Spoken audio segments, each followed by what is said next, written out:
ইফতার করতে বসেছি আমরা আমরা রোজাটা ভেঙে নামাজটা পড়তে যাই, মাগরিবের নামাজ শুরু করে দ্বিতীয় রাকাতে গিয়ে ওনার খুব সম্ভবত মাথা খুব জোরে ব্যথা করে ওঠে আর কি। সেক্ষেত্রে তখন নামাজ ছেড়ে আমরা সবাই বাবাকে ধরি, ধরার পরে আমরা ডিসিশন নিয়ে আস্তে করে আমরা হসপিটালে নিয়ে আসতে চাচ্ছিলেন না, কিন্তু খুব প্রচণ্ড মাথা ব্যথার কমপ্লেন করছিলেন আর কি।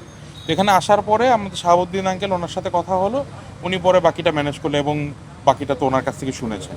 তো ওরকম মানে সোশ্যাল মিডিয়া এবং বিভিন্ন জায়গায় অনেকভাবে কথা ছড়িয়েছে, আসলে ওই রকম কিছু না।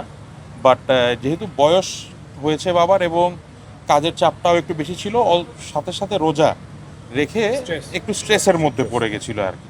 তো আলহামদুলিল্লাহ আমি মনে করি বাবা অনেকটা ভালো আছেন এখন আপনাদের দোয়ায় এবং আল্লাহর অশেষ রহমতে।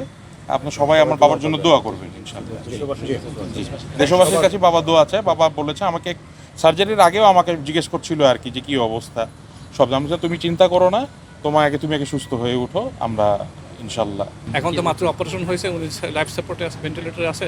এটা আমরা উদ্যোগ করবো ভাইটাল দেখে, blood pressure, pulse, lungs, heart লেখে দেখে আমরা উদ্যোগ করবো কালকে সকালের মধ্যে ইনশাআল্লাহ।